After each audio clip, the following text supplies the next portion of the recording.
So I'm out working in the garden today again, and working on planting some cabbages and kind of tending to my onions. And when the onions are first getting started, they don't look quite so pretty. But here's one of the double rows, and over there is a double row, and I'm adding a mixture of chicken manure and rabbit fertilizer. And the rabbit, I call it rabbit pellets. You also feed them rabbit pellets, but I call them that. And I mix up in my wheelbarrow. I put quite a bit more, a little more than half of the rabbit manure, and then I add a few scoops of chicken manure underneath the roost out in my hen house, and I mix that together. And you don't want to get too much of the chicken because of the nitrogen level is so high. It would probably cause your onions to be hot. And also I usually take a little triple 10, triple 13, whatever you got, and put down through the middle of these rows here too. But I don't like a whole lot of man-made fertilizer because it seems like it makes it too hot. But I just mix it up in my wheelbarrow. Nothing real scientific. I would say I go half and half. My grandpa used to say when he made homemade chili, he'd say that he put a rabbit and deer into the chili, and he said he mixed it half and half. He said, I put one deer and one rabbit and mixed it 50-50. Well, anyway, that was his idea of it, but I really do put a little bit more rabbit pellets than I do the chicken, because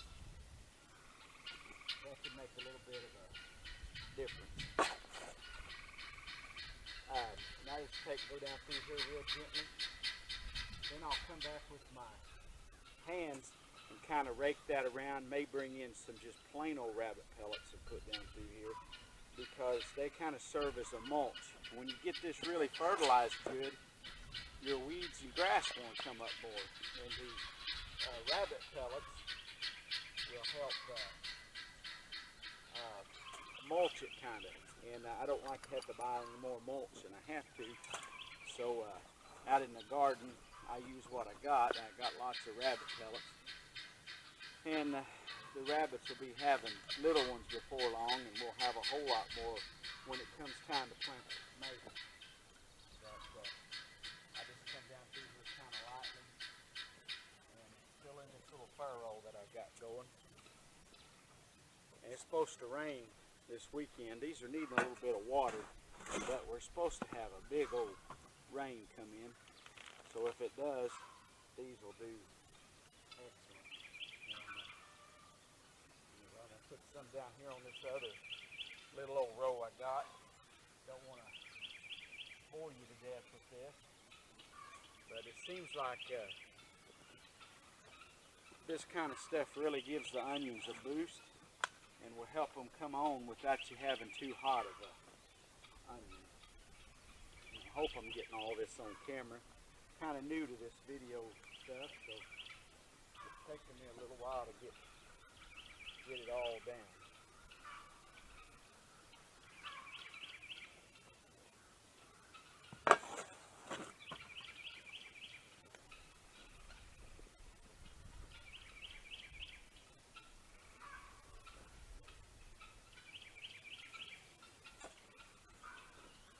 Nothing about this is just super great scientific. It's just something I come up with that I like to do. And it won't always work everywhere that you're located at. It ain't all the same. And one person can have a certain variety of something and it do real well on their farm. Another one do the same exact thing and it won't turn out quite so well. So don't feel bad about that if you do something. And I just experimented. One of my uncles, we like to plant wheat pasture every year, or did for the cows. And now I plant a little ryegrass for him. But he said, you know, one year you'll do just excellent. You'll think you got it figured out. The next year you'll do the same exact thing and it just won't work. And it's because there's a lot of things beyond our control. You may have too much water, too little water. It's just not much telling. But anyway, I've had these onions out about, I think they're about getting a week and a half, something like that, maybe 2 weeks on them. So they're starting to, I can see they're starting to green up and do good. Takes them a little bit to catch a hold, but once they do, I'm looking forward to some good old fresh onion. And I'm going to move the camera over here and show you a little bit about the cabbages. Alrighty, planting me a few cabbages down through here, and not planting a whole bunch, but I just got 12 plants, and I'm going to pull a little sticker up here.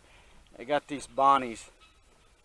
I like to start them indoors if you can. Cabbage plants are way too expensive, I feel like, but I didn't get any started this year, and I always buy seed. I don't save seed from my cabbages. You may know how to do that. I don't on cabbages, but I just bought some, seen them at Tractor Supply. I said, well, I'm going to get these. But these here are the big, flat Dutch kind, and it takes 75 days for them to mature, and these first 6. And then I like to plant some short ones that don't get as big, because I love cabbage.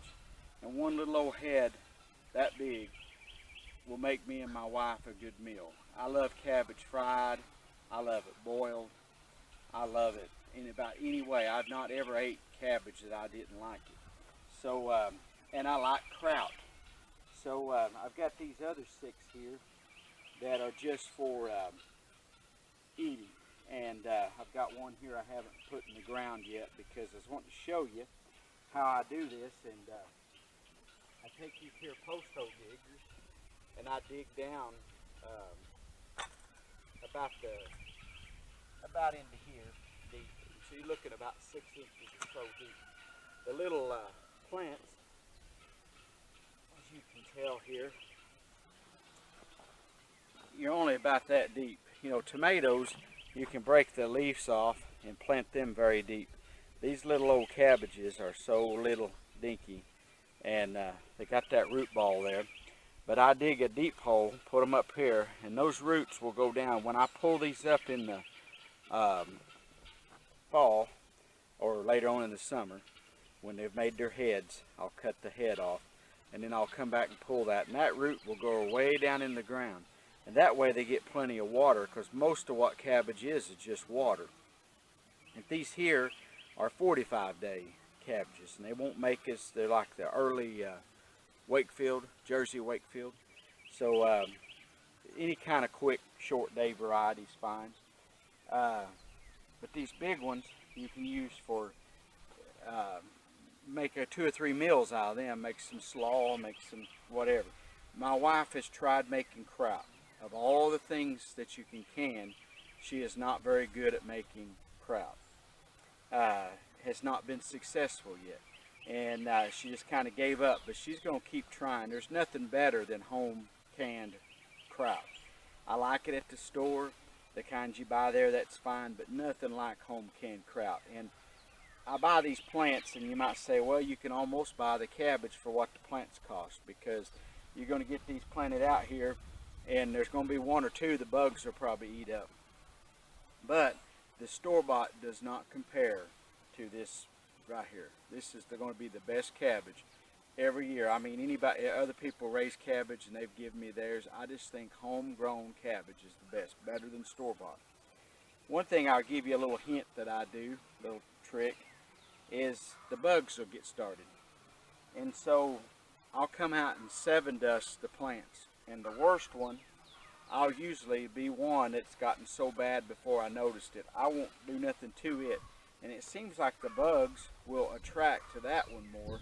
And if you doctor the others, it seems like they'll leave them alone. As long if you doctor every one of them, in a few days, there's more, and it seems like they've spread. I don't know if you've experienced that or not with cabbages and like the broccolis and your cold type crops. I'm not sure. That's what I've experienced.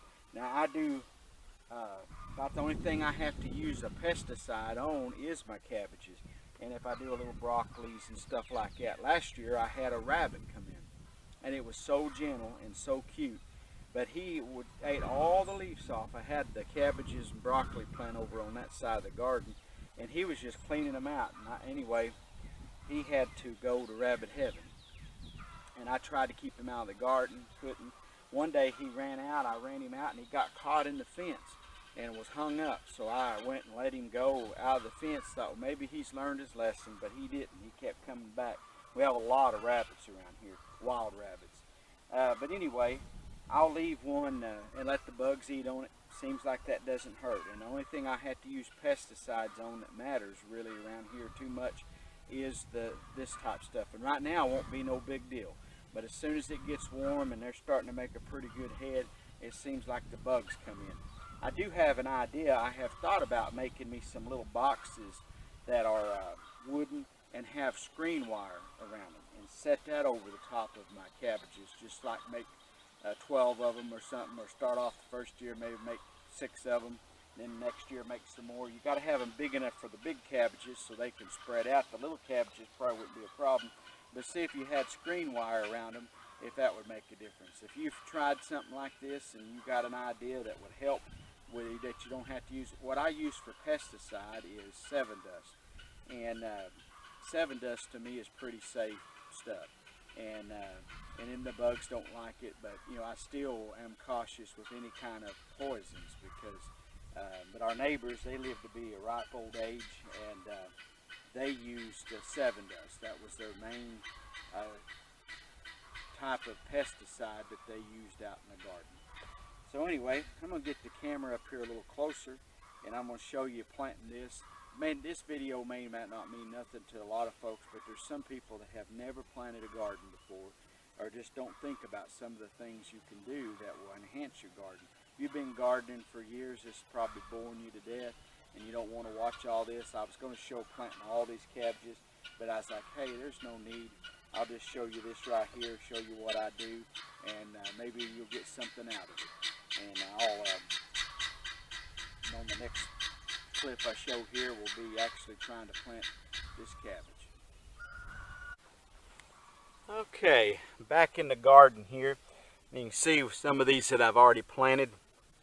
I fill these holes up that I dig with my post hole diggers. They're about 6 inches deep, and I put about 50, 60, 70% of its rabbit pellets. You can see those pellets there, and I put them in there. There's a little weed trying to get started here, but anyway, I mix that in, and then the rest is chicken manure. I raised underneath the roost of where my chickens roost in the hen house.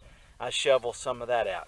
You've always got a pretty good supply of that, but I'll fill these holes up level full like you see this one here. I just take my hands. If you're weak immunity or something, you might ought to wear gloves if you're going to mess with chicken poop and rabbit poop, but I don't worry about all this. I've been here 49 years now. I've played in the chicken poop, and rabbit manure and cow manure hadn't killed me yet, and feel like I've made it this far. I'll probably make it a little bit longer. But if you got children helping you, or you know, you're kind of new to this, my immunity's probably built up really well because I've always done this and been out. I've raised chickens ever since I was just a little bitty fella, and my dad got me started and stuff, and grandparents gave me chickens and stuff. But anyway, that's kind of what I do, and I will come back and try to mulch these, and I'll also hill these up a little bit as they get a little bit bigger. I'll come in here and rake dirt around this, and but I don't hill them up at first. Some people do. It's whatever your preference is. We have a forecast of rain of about 4 inches of rain coming this week, so these little fellers might get drowned out. But usually I've not had much trouble. Even though we get in the springtime, it's unpredictable here what you're going to get for rain, and so we'll get these old big huge rains, and sometimes they forecast it and ends up not being nothing, maybe just an inch or two, but we could use the rain, and I sure ain't going to complain about it. If this here's what I do to grow a few cabbages in the garden. I'll probably plant on down through here with some broccoli or cauliflowers, something like that. And appreciate you watching today. God bless you. Have a wonderful day.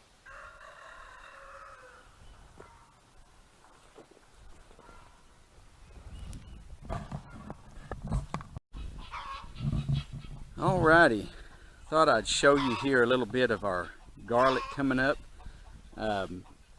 You can see the garlic plants and how well they're doing here. They're really looking pretty. And I'm out here planting onions and cabbages today. And that little green stuff you see growing there beside those are carrots coming up. And I planted the carrots last fall. And it seems like if you do it in the fall, and then in the springtime they'll come along and really do well. So that's my carrot crop there, the little bit of garlic. I kind of accidentally planted the garlic right next to the carrots, but that's not going to hurt anything at all. You'll have to pardon my camera skills here, but there's the rest of the carrots down through there. But this garlic, the past few days, and maybe you can post how yours is doing. We ordered these out of Baker Creek and they have really done good. I got a few right there and a few there. I planted these last fall, and this spring they were looking kind of rough. You can see that one's got a dead looking leaf, but that was just, we've had some late frost here and stuff. Then I have another type of garlic. I've already showed these on other videos, but this type here grows little seed heads, and they'll get started in the fall. And see how big those plants are? They don't make real big garlics, but they'll make a pretty good little clove where you get 4 or 5 little cloves out of the head of garlic. And these things come up down through here. When I till up again here, I'll probably till some of these under or transplant them. I've done that before and just plant me a good solid row of these. They were coming up last fall. I just left them in here and kind of tilled around them. In fact, this whole thing was covered with these garlics. I don't know what you call them. Somebody gave them to me. And these here are those walking onions, Egyptian onions. And these here blades are excellent for adding into your salads and things like that. They're just really good eating. And we don't really ever eat the bulbs off of them, but we'll eat the greens, and you get them kind of early here. Makes it nice. Anyway, just thought I'd update you a little bit about our winter onions, or some people around here call these winter onions. Some call them the Egyptian walking onions. I really don't know what the proper term is, but they seem to do good. I've just got a few right here, but that's all that we need here for what we use. But you kind of have real early. These have been, you can get the greens off of these probably a month ago, sometime in February, and they do real good. I've got some more planted over in a little tub that's just for green onions, but they're just a tame variety, I guess you'd call them, and they're doing pretty good too. But anyway, thought I'd share with you just a minute out here what's going on. Ain't a lot in the garden happening right now, but it's just fixing to really get started. God bless you. Thanks for watching.